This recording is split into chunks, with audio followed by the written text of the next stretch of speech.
sociaux, optimisation du commerce, excuse-moi, je me suis perdue un peu, optimisation du commerce électronique, création de trafic au travers de tout support numérique. Marketing numérique, web marketing, e-marketing, comment s'y retrouver aujourd'hui dans un champ si large d'appellation. Avec l'explosion digitale des 20 dernières années, la notion de marketing digital est largement étendue et regroupe désormais toutes les pratiques liées au marketing qui utilisent des supports et canaux web. Donc ça, c'était pour l'introduction. Oui, vas-y. Première partie, bâtir sa présence sur le web grâce au marketing digital. La quasi-totalité des entreprises possèdent aujourd'hui un site Internet, outil indispensable pour être visible et pour se conformer aux attentes des consommateurs. Très vite, le développement des algorithmes des moteurs de recherche a révélé qu'un site Internet seul n'allait pas se suffire à lui-même. Pour se faire connaître sur la toile et cibler les consommateurs, les stratégies se sont développées au fur et à mesure, englobées dans ce que l'on nomme marketing digital. Voilà. Ne confondez plus marketing et communication. Les fondamentaux. Sans plus attendre, rentrons dans le vif du sujet en commençant par décortiquer le terme marketing digital. Celui-ci suggère que le marketing digital n'est pas la seule forme de marketing que l'on peut pratiquer. Et effectivement, c'est en fait l'un des nombreux sous-domaines du marketing. La communication est aussi un sous-domaine du marketing. Pour autant, les deux notions sont souvent confondues. Rappelez-vous que communiquer, c'est transmettre un message. Dans une organisation, la stratégie de communication sera souvent gérée par une équipe indépendante, mais elle découlera directement du plan marketing global. Pour bien commencer ce cours, je vous propose dans le temps d'un chapitre de mettre l'aspect digital de côté pour bien comprendre ce que le marketing au sens large. Déconstruire les stéréotypes liés au marketing. Lorsque vous entendez parler de marketing, que cela vous évoque-t-il? Si quelqu'un se présente à vous étant un marketeur, instinctivement, quel préjugé pouvez-vous avoir sur cette personne? C'est vrai que généralement, quand quelqu'un te catapulte, là, tu le chasses là. Les réponses varient évidemment d'une personne à l'autre. Malheureusement, dans l'inconscient collectif, l'image du marketeur est rarement bonne. En entreprise, les marketeurs ont généralement une réputation de beaux parleurs. Leur intérêt pour la psychologie du consommateur inquiète et leur utilisation intempestive du jargon du métier exaspère. Aux yeux du grand public, le cliché est encore moins flatteur. Souvent associé à la notion de manipulation, le marketing est perçu comme l'art de déformer la réalité pour l'embellir, si ce n'est de mentir pour créer un besoin et pousser à la consommation. En d'autres termes, pour une personne lambda, marketeur est un synonyme de charlatan. Une personne peu scrupuleuse, potentiellement capable de vendre de la neige à un esquimau. Comme tout stéréotype ou caricature, ces portraits du marketeur ne sont pas représentatifs de la réalité. En l'occurrence, ils exagèrent et déforment les traits qui ne les caractérisent que les plus malhonnêtes et extrêmes d'entre nous. La réalité de ce domaine est plus complexe et surtout beaucoup plus gratifiante. Après tout, si les marketeurs n'étaient pas des bonimenteurs, pourquoi serait-il demandé dans autant d'organisations? La plupart des organisations font appel aux marketeurs dans tous les secteurs. Des organisations de toute taille embauchent des marketeurs pour les aider à développer leur activité, y compris les organisations à but non lucratif. Greenpeace est un bon exemple. En est un bon exemple. Bien que cette organisation soit anti-consumériste au possible, elle est imposée comme une référence mondiale du branding, de la publicité et du street marketing. et non par extension du marketing. Marketing et éthique ne sont donc pas fondamentalement incompatibles. Et cela n'a plus rien de surprenant une fois que l'on sait en quoi consiste vraiment ce domaine. Découvrez les bases du marketing fondamental. Maintenant que vous savez ce que le marketing n'est pas, vous n'aurez aucun problème à comprendre ce que c'est. Quand c'est le cas, avant que tu ne continues, oui, j'explique d'abord l'introduction. OK. Donc, ici, nous sommes en train d'entrer plein pied dans l'univers du marketing digital.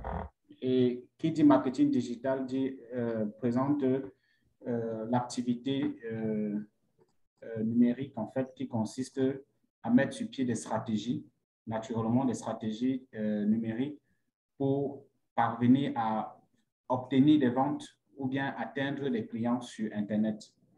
Alors, le marketing, donc, se présentant ainsi, quand la venue de Internet fait son arrivée, beaucoup de personnes se sont rendues compte à l'époque qu'ils pouvaient, à partir de Internet, réussir à décrocher une vente. Et jusque-là, c'était encore tout simplement subtil parce que ça ne renvoyait vraiment à rien du tout. C'était tout simplement un espace où quelqu'un trouvait qu'il peut faire une vente. Jusqu'à ce que les premiers commencent à comprendre que ça peut être un espace d'opportunité où on peut vraiment réussir à décrocher des grosses ventes parce qu'on touche un bon nombre de personnes en si peu de temps.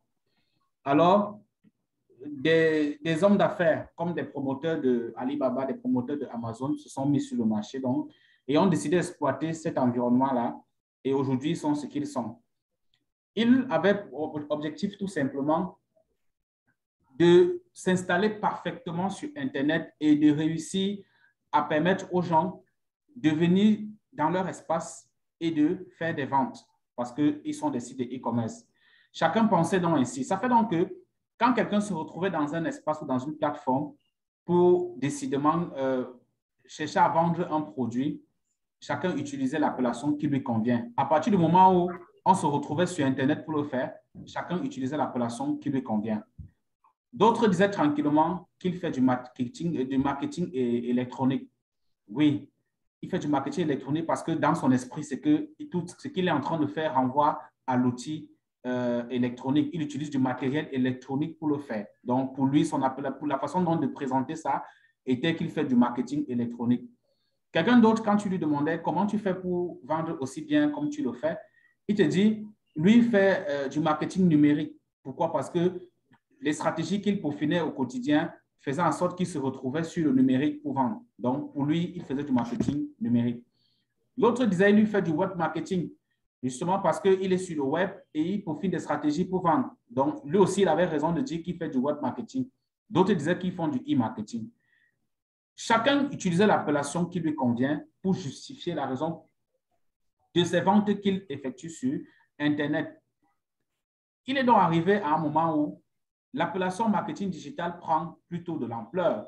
L'appellation marketing digital devient l'appellation la plus largement utilisée, surtout par les internautes et les utilisateurs du numérique.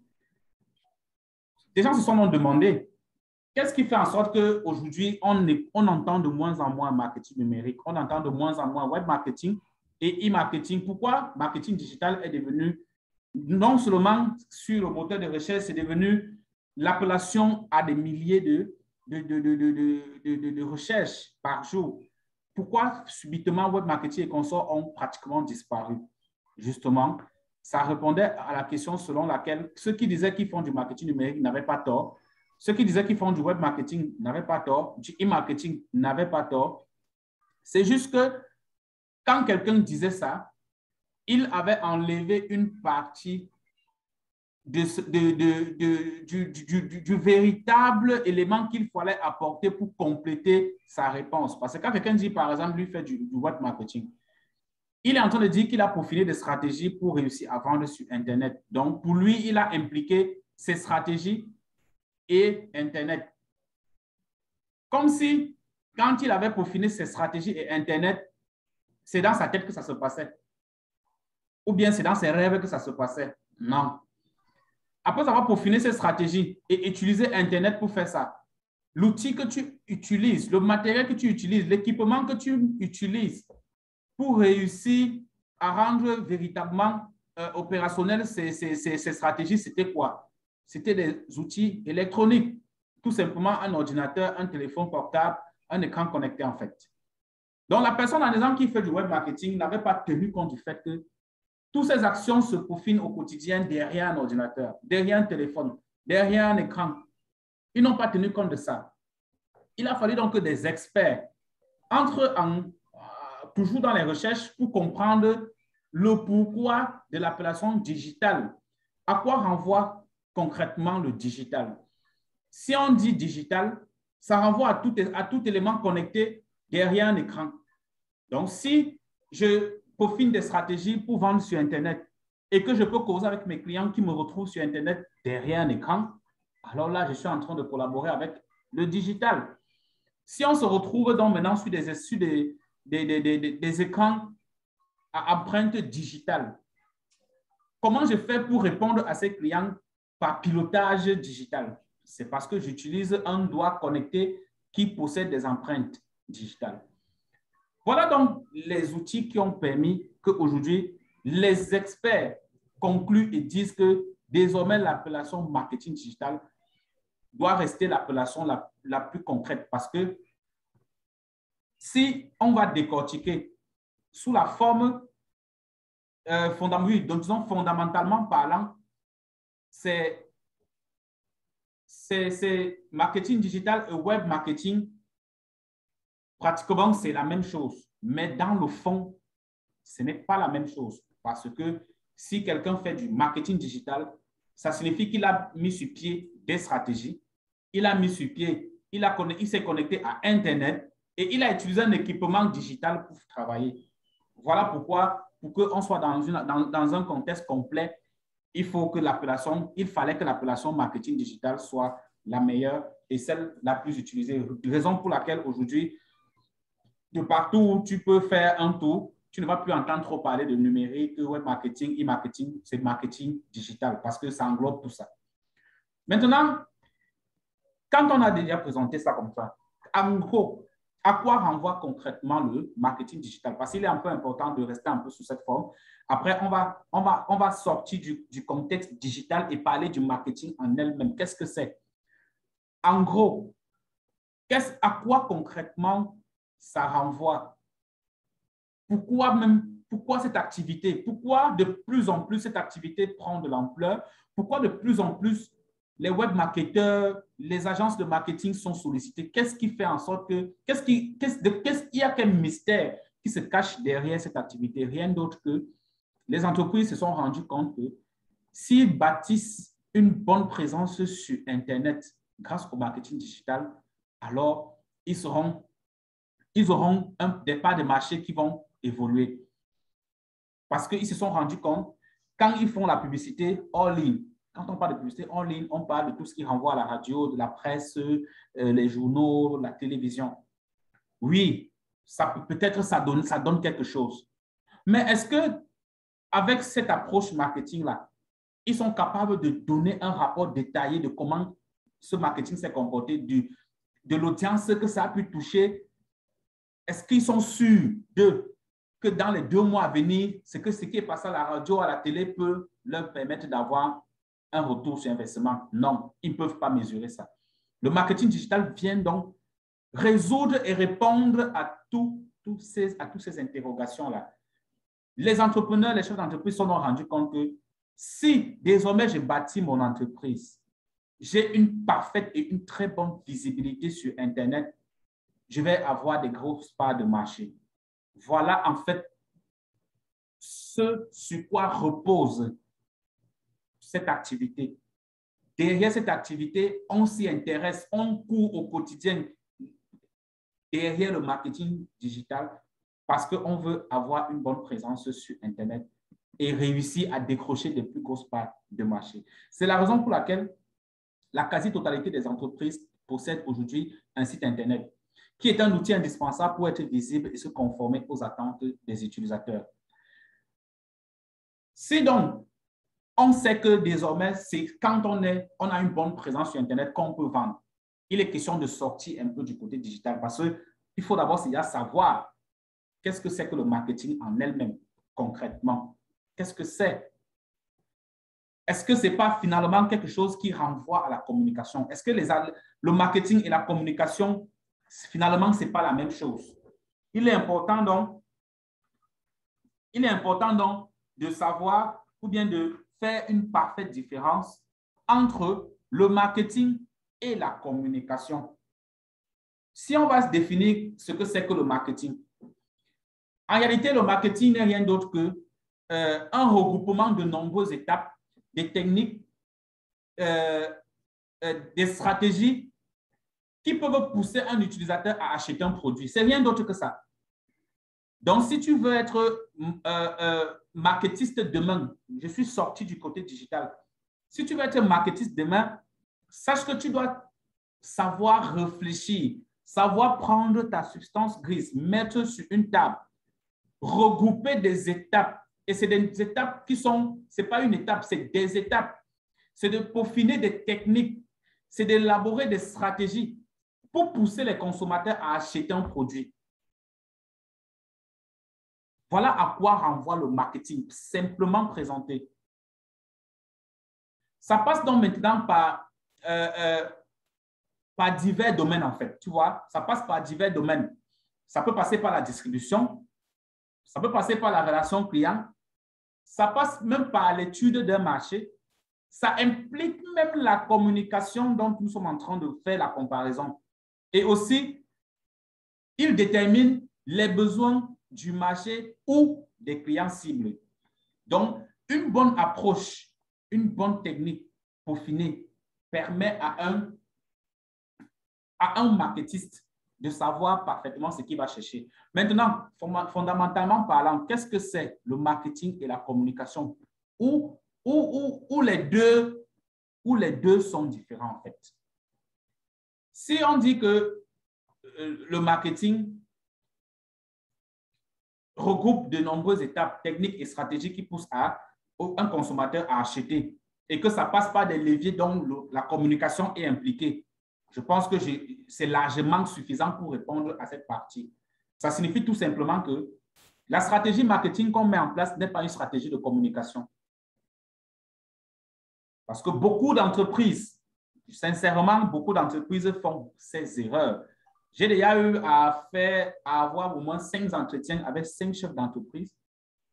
Autour de cette réunion, un lundi matin chez eux, j'ai eu du mal. Je n'ai pas su comment faire pour corriger le responsable marketing de cette entreprise parce qu'il est venu en pleine réunion, écrit sur un tableau marqueur, plan de communication. Quand je lui demande c'est de quoi qu'il est question, il me dit que c'est leur plan marketing. Je dis, waouh! J'ai été scandalisé. Et ça s'est produit comme ça 5 fois en entreprise, là où on nous a invités avec mon staff de venir assister à leur réunion du lundi matin pour savoir à quel niveau nous allons intervenir. J'ai été surpris de voir ça. Tout un gros responsable qu'on appelle responsable marketing est allé me dire qu'un plan de communication est un plan marketing. Pour être professionnel, j'ai demandé à ma collègue de rester tranquille et de laisser la réunion finir. Voilà. Voilà des confusions qu'on retrouve dans les entreprises. Et c'est l'une des raisons pour lesquelles beaucoup d'entreprises n'ont jamais eu de succès. Tu vas voir des gens ouvrir, ils referment le lendemain. Des gens ouvrir, tournent, ils n'ont jamais eu de suite. Ce n'est rien d'autre que parce que rien n'est taillé sur mesure. Aucune stratégie spécifique n'est établie. Ils sont en train de mélanger tout. Il est donc question désormais de savoir faire la différence entre les deux. Le marketing est le père de la communication. On peut faire le marketing et on communique. On ne peut pas faire la communication et on fait le marketing. L'inverse n'est pas faisable en fait. Donc, si quelqu'un te dit qu'il a mis sur pied sa stratégie marketing, forcément, il va impliquer le plan de communication à l'intérieur. Mais quelqu'un ne peut pas dresser le plan de communication, il implique le plan marketing. L'inverse ne se fait pas en fait. Donc, il est question pour cette partie de savoir déjà que les deux ne sont pas pareils et savoir faire cette différence-là. Maintenant, marketeurs, qu'est-ce qu'ils sont ces gens en fait? C'est quel genre de personnes concrètement? Tu sais, ce que le cours s'y dit, c'est exactement ce qui se passe sur le terrain. On a sérieusement peur des web marketeurs. On a peur de nous, grave. Parce qu'ils disent que nous, on peut utiliser notre langage pour voler, même pas pour voler. On est capable d'utiliser notre langage pour qu'ils vident leur caisse pour nous donner. Et c'est vrai. Pourquoi? Parce que un web marketeur, à la base, doit être un bon parleur. Tu dois être un très bon parleur.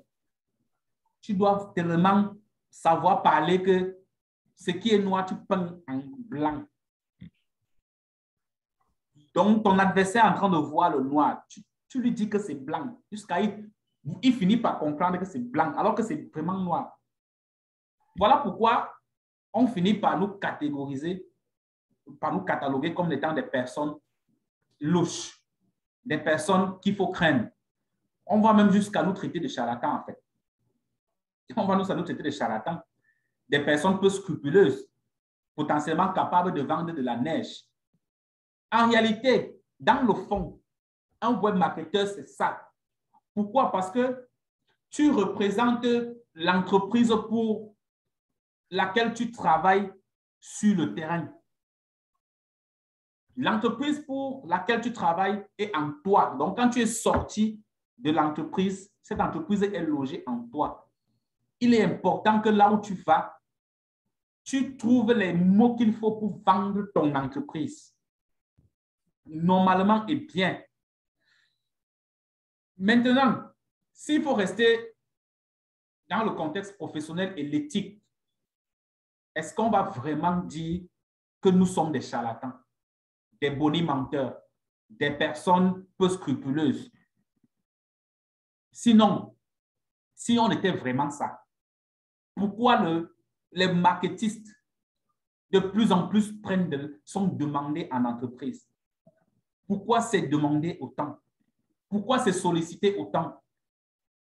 Si on te traite de charlatan et qu'on sort, mais on te cherche, ça signifie que tu as une plus-value. Mais comme tu parles tellement bien, on a peur. En réalité, c'est quoi? C'est que tu dois avoir la capacité de vendre l'image, la marque de ton entreprise, de peindre ce qui est noir en blanc, sans toutefois essayer de tromper la personne à qui tu es en train de le faire. Trouve les expressions que tu as, que tu peux trouver. Trouve les techniques que tu peux trouver. Mais réussis à colorer parfaitement la couleur de ton entreprise qui était déjà mal vue. Le marketiste doit être celui-là qui est capable d'intercepter, je dis bien d'intercepter un éventuel ou bien une éventuelle crise en entreprise. Ça, c'est le rôle du marketeur. Tu dois être capable de voir ce qui arrive et tu arrêtes ça à l'entrée. En utilisant les expressions vraies, mais qui entrent dans le sens où tu veux repeindre ton entreprise en couleur. Donc, si aujourd'hui, nous sommes autant demandés en entreprise et qu'on nous craint parce qu'on parle bien, mais nous sommes tellement demandés, ça signifie tout simplement que le web marketeur ou bien le marketiste est celui-là qui porte toute une entreprise entre ses mains et sur son dos. Si tu te prends un cas palpable, en fait, ce que nous, du moins un cas pratique que nous avons sur la main tout à l'heure, maintenant, présentement. Nous représentons une entreprise du moins un complexe hôtelier, appartement meublé ici à Marquette. Le propriétaire de ce complexe-là a fait des sérieux investissements pour que son affaire, son truc soit beau. Mais si je te dis que le type-là m'écoute tellement que quand je lui dis détruis ici, casse, Giovanni, casse,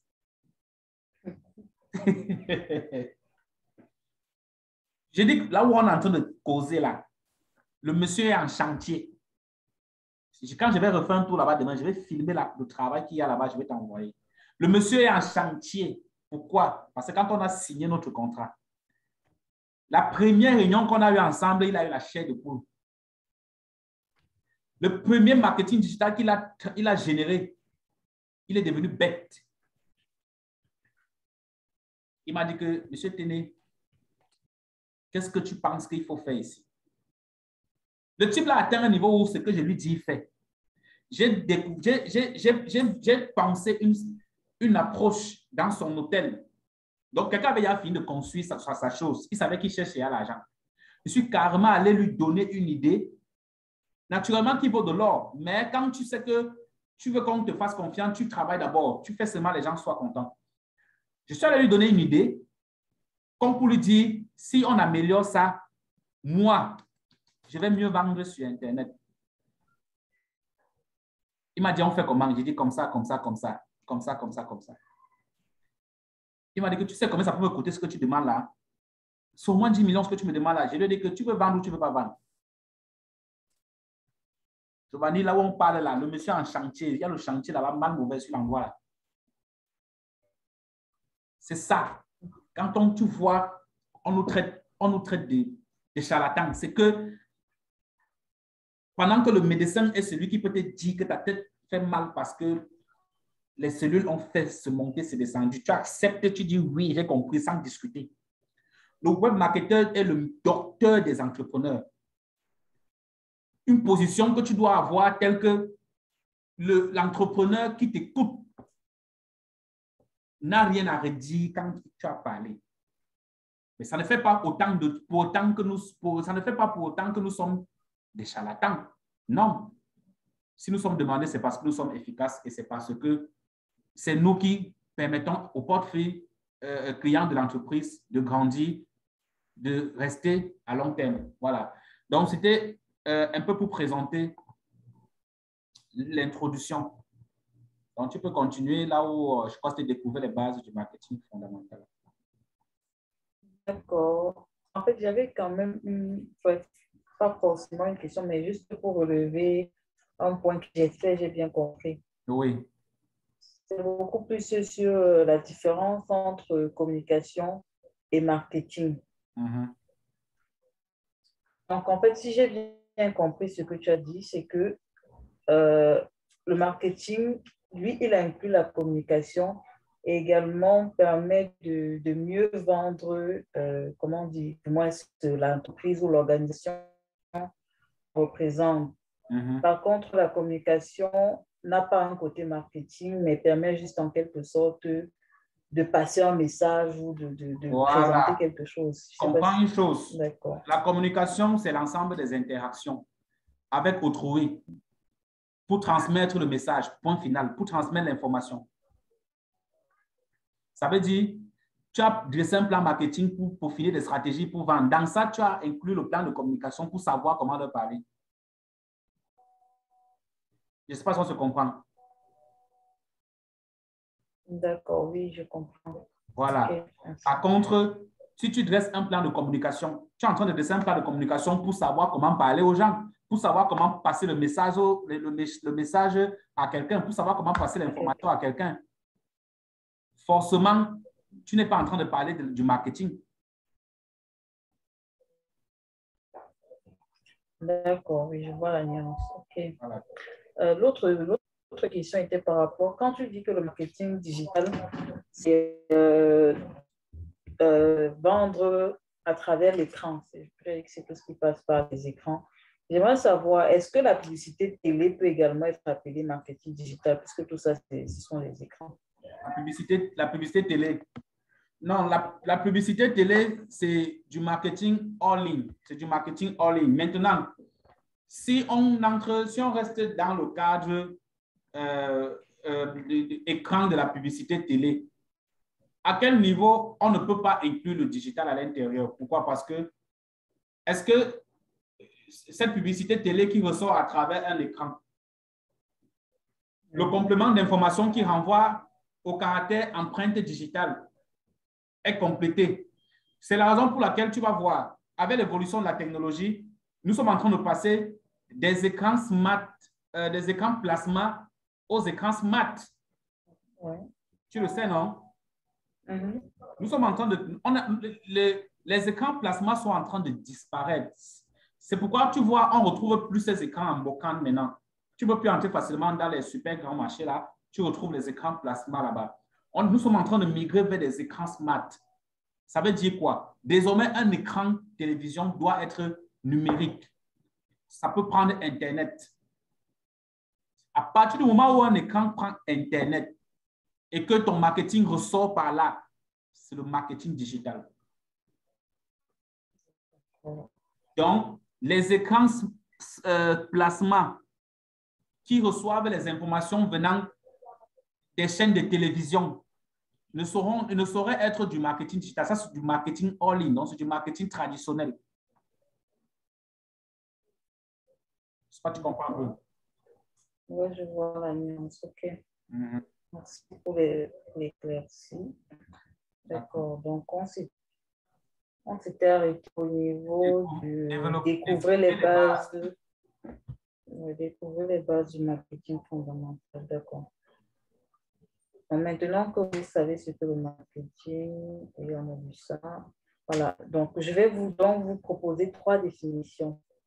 Faites en sorte de les comprendre plutôt que de les apprendre par cœur. Dans le dictionnaire Larousse, le marketing est défini comme l'ensemble des actions qui ont pour objet de connaître, de prévoir et éventuellement de stimuler les besoins des consommateurs à l'égard des biens et des services et d'adapter la production et la commercialisation aux besoins ainsi précisés. La notion clé qui est très justement mise en avant, c'est celle de besoin des consommateurs. J'attire votre attention sur le fait qu'à aucun moment, on ne parle de créer des besoins. Et pour cause, s'il y a une chose par laquelle tous les marketeurs sont d'accord, c'est que l'on ne peut faire, ce que l'on ne peut faire en revanche, c'est influencer le comportement des consommateurs vis-à-vis d'un besoin déjà existant. Ce que l'on peut faire. Cette définition généraliste est donc un bon point de départ, mais elle n'en demeure pas moins réductrice. C'est en tout cas ce que vous diront certains experts du métier qui prônent des définitions plus, voire trop larges, mais certainement plus fidèles aux récentes évolutions du domaine. En voilà un exemple. Marketing égale à toutes les interactions entre votre organisation et quelqu'un d'extérieur à votre organisation sont des opportunités de marketing. Le marketing, c'est la vérité rendue facilement. C'est l'art de faire changer d'avis. C'est aussi une opportunité de gagner de l'argent tout en construisant des relations durables avec des membres de sa communauté ou avec d'autres organisations. Cette définition plus romancée suggère que le périmètre d'intervention du marketing s'étend bien au-delà des simples connaissances, prévisions et stimulation des besoins du consommateur. Elle met notamment l'accent sur les notions de vérité, de pouvoir de persuasion, de relation, mais surtout d'opportunité. Voilà. Ça revient à ce que j'expliquais tout à l'heure. C'est ça, non?